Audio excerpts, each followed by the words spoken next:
What's up, guys? How is it going? I know we're usually way over there. You can't see it.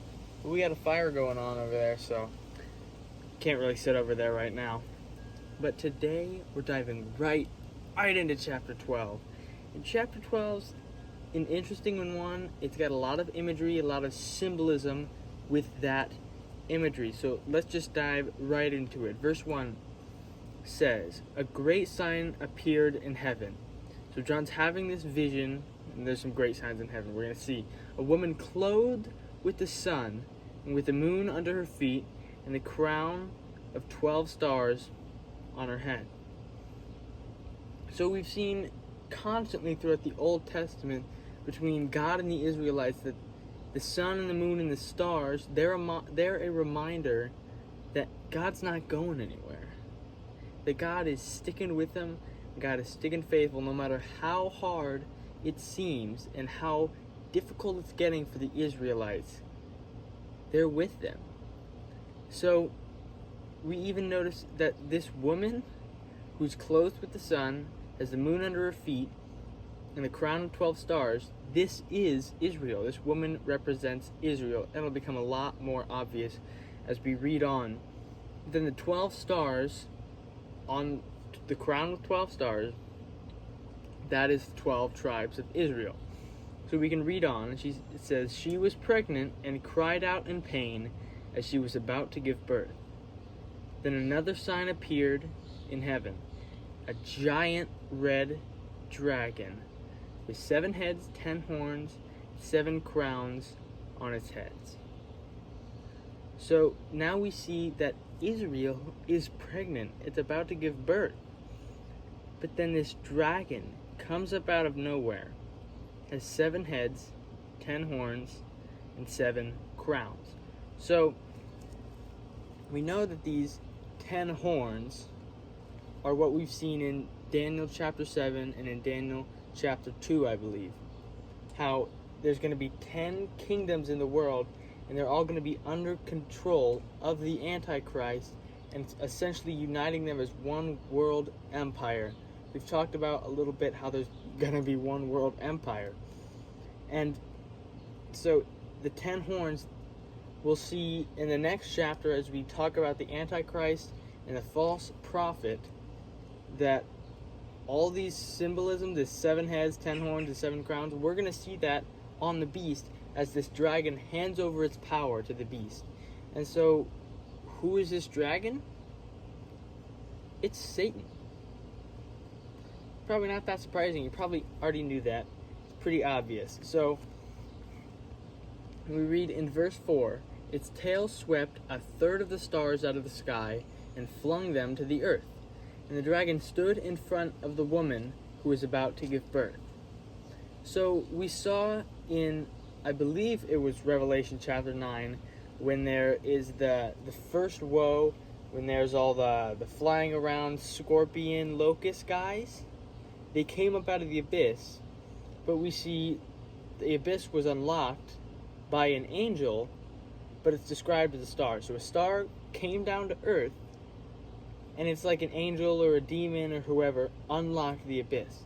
So we can look at this and say these 1/3 stars are angels. And from that we can assume that the devil, in his great rebellion against God, way before humans even existed at all, that he, in his great power and his influence, as he wanted to be God, he took a third of the angels with him and turned them into demons. Now that's got to be millions and millions of angels. We really don't have any idea of how much it actually is, but it's got to be a ton. So then we read, "The dragon stood in front of the woman who was about to give birth so that it might devour her child the moment it was born. And she gave birth to the son, a male child, who will rule all the nations with an iron scepter. And her child was snatched up to God and to his throne." So it immediately becomes noticeable that this child since the woman is Israel, this child is Jesus. And so it's kind of representative of Jesus' death and resurrection. So the devil's right there, he's prepared, he's got him. Jesus dies. It's like, nope, he resurrected. Devil don't got him anymore, snatched up to heaven. And it's said that this male child, which is Jesus, will rule the nations with an iron scepter. And this prophecy from Psalm 2:9, it's talking about the millennial kingdom. How when he comes to earth, he's not good at two shoes. Oh, hi guys, I'm your king now. No, he's down to business. He's ruling with an iron scepter. And so in verse 6, then we read, the woman fled into the wilderness after she had given birth, and Israel is almost out of the picture. Instead of just the Israelites being with God, it's Jew and Gentile. The entire world can be in it with God. So Israel, this woman, flees into the wilderness to a place prepared for her by God, where she might be taken care of for 1,260 days. So with the Babylonian calendar and the Jewish calendar, that's 3.5 years. I think we've talked about that a little bit, and we're going to see that later in the chapter too. So they're in there for 3.5 years, and I believe that this 3.5 years is the second 3.5 years of the tribulation period, where Israel is hidden out, and the Antichrist has come about and is reigning and is ruling, and he's not nobody's having a good time except the Antichrist. So God's going to protect the Israelites as during this tribulation period, since the church is raptured up, he's going to start working through Israel once again. So let's read in verse 7. Then a war broke out in heaven. Michael and his angels fought against the dragon, and the dragon and his angels, aka demons, fought back. But he was not strong enough, clearly, and they lost their place in heaven. The great dragon was hurled down, that ancient serpent called the devil, or Satan, who leads the whole world astray, and he was hurled to the earth, and his angels with him. So, a lot of people might think this is representative of his fall at the very beginning, before humans were ever existed, that represents his fall. No. We can see in Job chapter 1, even though Satan has fallen, and Satan is cast down to the earth, he still reports to God. He can't do anything without God's permission. And he's called, in Job chapter 1, he's called Satan. Now, his name was not Satan until after he fell. Satan literally means the adversary. So it's very obvious that Satan had already fallen at that point and was against God and God's people. And he still reported in heaven and still needed permission from God to do what he did. But now they lost their place in heaven, so they're completely 100% down to the earth, exiled to the earth, has nothing to do with God or heaven anymore. And we're going to see the devil's not happy about that. He knows that his time is very near, that soon he's going to suffer for all of eternity. He knows that. So in this time, he's just going to go after God's people, the Israelites. And he's just going to try to take down as many as he possibly can. But I know we won't be there, but in those times, we have to stay strong and persevere. We know in Matthew 24, Jesus says that the one who perseveres till the end will be saved. A lot of people take that out of context and say, you lose your salvation and you have to persevere in your life all the way to the end. No, it's talking about the tribulation. Those Jews that are in the tribulation and the people that don't come to Christ until after the rapture, you got to persevere all the way to the end. Because if you start worshiping the Antichrist, start obeying his laws, and take the mark of the beast, you're done so. Sorry, bud, you might have been saved. That's the one thing that's going to get you. And we can read on here in verse 10, And this is a really, really good part. It says, "Then a loud voice in heaven said, 'Now have come the salvation and the power, and the kingdom of our God and the authority of his Messiah.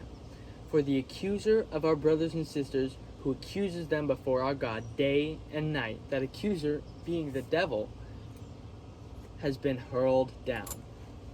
They triumphed over him by the blood of the Lamb and by the word of their testimony, and they did not love their lives so much as to shrink from death. Therefore rejoice, you heavens, and you who dwell in them. But woe to the earth and the sea, because the devil has gone down to you. He is filled with fury, and because he knows that his time is short." So it's saying that those who have dwelled in Christ, those who are good in Christ, we have triumphed by the blood of the Lamb, the word of the testimony, over this accuser. And it's not just a coincidence. He's called the accuser for a reason. He wants to go out there and tell you you're not good enough. You're not going to get that job. You're not going to fulfill what God has for you. That you're just going to be a failure in life. But that is not true when you truly trust and have faith in God. He tries to accuse you of something that you didn't do. He tries to accuse you of something that you're not capable of if you fully trust and fully put your faith in Christ. So then we can read down in verse 13. It says, "When the dragon saw that he had been hurled to the earth, he pursued the woman who had given birth to the male child. And the woman was given the 2 wings of a great eagle, so that she might fly to the place prepared for her in the wilderness, where she would be taken care of for a time, times, and half a time out of the serpent's reach." So now Israel is being chased after by the dragon. We just said that the dragon can't do anything in heaven anymore. He's going straight for the Israelites, trying to get everybody that he can. And this woman, the Israelites, is given wings like a great eagle, so that he can fly and get away from the devil to the place prepared in the wilderness. And she'd be taken care of for a time 1, time 2 more, and half a time, that's 3.5. Just so like we said, the 1,260 days, 3.5 years, saying 3.5 years once again. And they're completely out of the serpent's reach, completely out of the devil's reach. It says in verse 15, "Then from his mouth the serpent spewed water like a river to overtake the woman and to sweep her away with the torrent. But the earth helped the woman by opening its mouth and swallowing the river that the dragon had spewed out of his mouth. Then the dragon was enraged at the woman and went off to wage war against the rest of her offspring, those who kept God's commands and hold fast their testimony about Jesus." So, the very place that the devil rules over, the very place that the devil was cast out to, is now rebelling against the devil. And is saying, no, I'm going to protect the Israelites. I'm going to protect God's people. And the earth does. And there's this one city, I totally forgot the name. It's right here. I found it. It's right here.